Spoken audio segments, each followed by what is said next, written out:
Hi there, I'm not supposed to start my videos like that anymore. Today I'm talking about Writing for Emotional Impact by Karl Iglesias.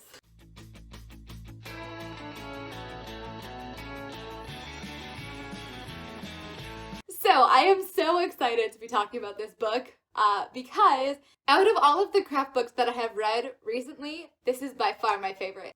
So let me give you the cons and then the pros, and then I'm actually going to talk through each of the chapters. So really quick. Con number one, it's actually a book for screenwriters. Pro, there's a lot of techniques in here, a ton of techniques, and those techniques are super applicable, the vast majority of them, to writers as well. Con, all of the examples, because it is for screenwriters, and I'm talking about this from a novel writer perspective because I am a novel writer, not a screenwriter, all of the examples are from scripts, and the scripts are mostly from like the early 2000s, I would say, and like classic movies. I see that a lot. I don't know if I'm just reading a lot of older books or something like that. There are a few quotes from Gilmore Girls, which, come on, that's a pro.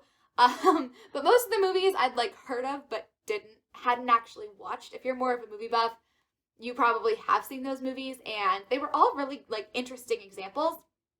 So that's kind of a con, like that wasn't the best quality examples I've ever seen, even as movies, because I personally hadn't watched a lot of them. Like if you want to be a screenwriter, you have to watch Casablanca. I really should, because like every book ever just talks about it. So if you've seen Casablanca, you'll probably love this. Pro, he is a very good writer, and he writes in a way that is engaging and that is not super annoying. And it started to make me think, because Anatomy of Story is written in a very similar style to this. And I don't know if these books, it's just because these books are a little bit older, or because they're written for screenwriters and not novel writers, but there's something about when people start writing for novel writers that they start pandering and just get really annoying. I mean, everything from story engineering to Save the Cat Writes a Novel, characters and viewpoint. Oh, that one wasn't so bad. Oh, dialogue by Gloria Kempton. The prose is so annoying. It's like maybe in people's minds, like the novel writers are like a little bit more emotional or something, like a little bit, I don't know, and then the screenwriters are more professional. Maybe it's just the ones that I've encountered. But like all the screenwriting books I've read have just been so much less irritating in the voice. They just say things like in a normal way, like a normal person, instead of being like, I know you're super scared to come to the midpoint. I know this sounds like a lot, but just hold on. Like, it's fine. It's literally, just tell me what to do. It's fine. You know? Anyways, one con particularly is that it is theoretically not for beginners.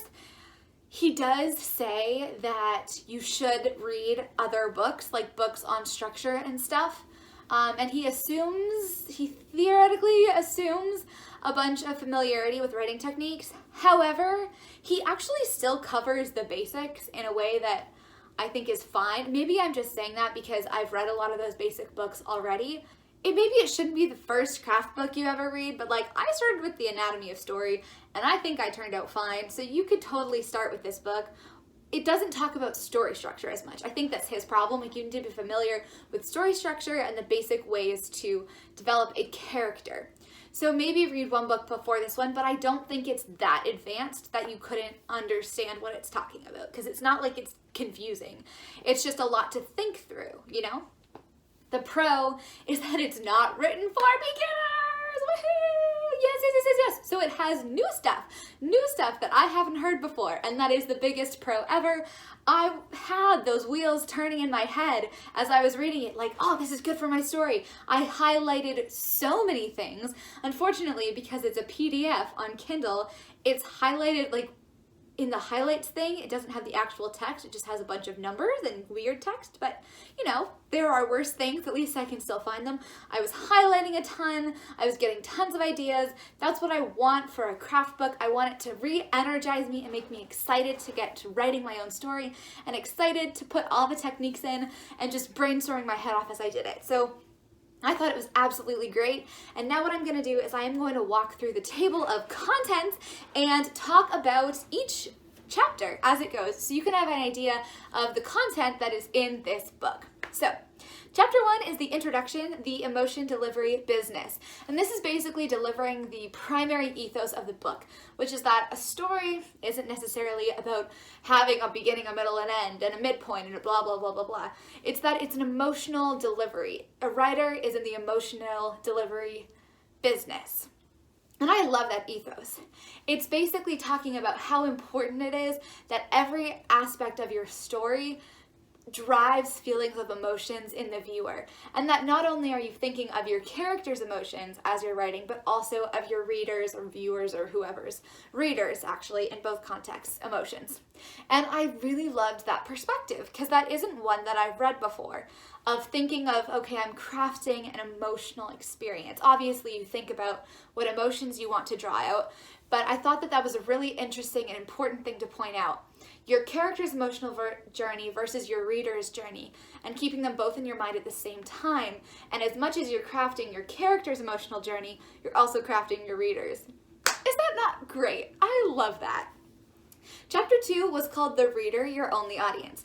Now, because this is a book for screenwriters, sorry, I'm talking fast again. I'm excited. I know I talk too fast. Someone said that. This is not shaming you, the person who said that in a recent video. You are so sweet. I know I talk fast. It's a problem. I don't know. Like, I just said I was going to talk slower and then I didn't. Okay. Chapter 2, The Reader, Your Only Audience. This is basically describing the persona of the person who will be reading the script, right? And it is not really applicable to novel writers, because it's agents who read our books, not script writers, and the very specifics he gets into of like they're underpaid and they work for producers. It's not really applicable. However, I'm interested in how movies are made, and so I thought it was interesting. Chapter 3 is Concept, Unique Attraction. This is really interesting. It kind of Hi, Dad. It kind of dives into the realm of talking about what a high concept is, and it talks about, you know, don't write what you know, but write about the emotions that you know. And I love that. I was, so many times I was reading this and I was like, yes, that is it, 100%. He talks a little bit about genre. He has techniques for even creating a title. What I love is that he doesn't just say, you need a catchy title. He actually has all of these suggestions for where titles come from. And maybe you'll use some of them, maybe you won't, but I love it. I loved that chapter. I'm terrible at making up titles. I'm definitely going to revisit that. Number 4 was Themes, Universal Meaning, and it talks about the basics, what you need to know. This really reminded me of Anatomy of Story and their discussion on theme from John Truby. However, here there are 9 theme techniques to show and not tell. Again, tons of techniques, and I love it. Chapter 5 is Character Captivating Empathy. They talk about 6 ways to reveal character on the page, revealing character and transformation, key questions for building a character. And like I say in another one of my a Preptober video from a while ago, I've never found character profiles helpful. And here he kind of points out some of the issues with them. Not that you can't use them, but that there are issues with them. And some of the better ways you can build a character to really make them, you know, come alive and help the reader connect with them. I liked the chapter 6, which is about story rising tension. If you are wondering how to create suspense and the difference between suspense and tension and stuff, that is an amazing chapter. I'm actually going to do a video next week on Technique Tuesday on what I learned from that chapter, that specific section on suspense, because it was amazing. And then it talks about the difference kind of with melodrama and sentimentality. Again, all of these amazing different techniques. Now, talking about the different emotions, I think they could have maybe gotten a little bit more technical there with how to do it. I think that was more out of all the chapters in the book, that was maybe one that was more in the clouds, but it was still really useful, and I found it helpful to think through. Chapter 7, Structure, Engaging Design. This was a basic introduction to structure, and he did talk about structure from the emotional standpoint, what emotions the reader should be feeling in each act. Overall, I mean, that was not the most helpful to me if you've talked about structure elsewhere, this can maybe be a nice supplement, but it was just kind of a meh chapter. Chapter 8, Scenes, Mesmerizing Moments. He talks about the 3 different kinds of scenes: exposition, spectacle, and dramatic. I thought that was great. He talks about the elements of dramatic scenes and techniques to create fascinating scenes. Really helpful. The next chapter, chapter 9, is called Description, Riveting Style. This is the chapter that, as a novel writer, I do not suggest you read.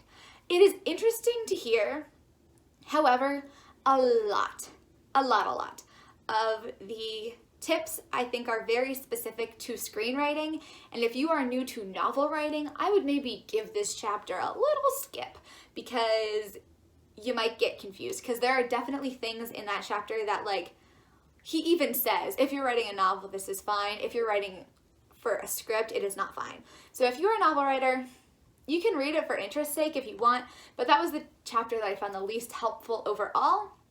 And then there was dialogue, vivid voices. That's chapter 10. His common dialogue flaws were very similar to the flaws that I saw in Gloria Kempton's book on dialogue that I talked about 2 weeks ago. And that was the best part of that book, and that was like a mediocre part of this book. So this book is much better. Like in the scheme, that was the most helpful thing there, and the most helpful thing from that book is like an averagely helpful thing in this book, which means that, like, it is so much more helpful, this book. Did that make sense? I don't know. But anyways, great. There's techniques for emotional impact, individual dialogue. What I loved was the techniques for subtext and the examples from movies of how to show that subtext. Whether it's the character does an action instead of saying something, or they use a metaphor, or they respond with a question rather than an answer, or they point something out and change the subject. Like, just the cues that you've definitely seen in movies and in novels and stuff before, but to see them laid out for you as, like, these are the tools you can use was unendingly helpful. And then, of course, there's the final chapter. So overall, writing for emotional impact, absolutely excellent. I highly recommend. I learned a ton.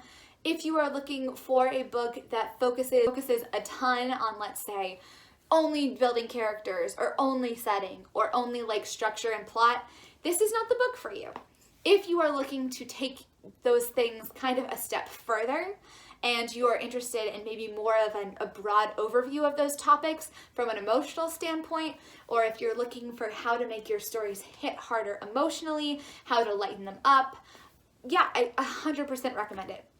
It was so good. I am so happy to have read it, and thank you Meredith Phillips Wrights for the recommendation. I saw this over on her channel. You should go check out her review as well. I will link it below. Thank you so much for watching. If you like this video, give it a thumbs up. If you're not subscribed, which a lot of you aren't, think about doing that because it would be very helpful. And thank you so much for watching. Happy holidays. I will see you next time. Bye-bye. This is the first book. This is the most recent craft. How do I talk? Okay.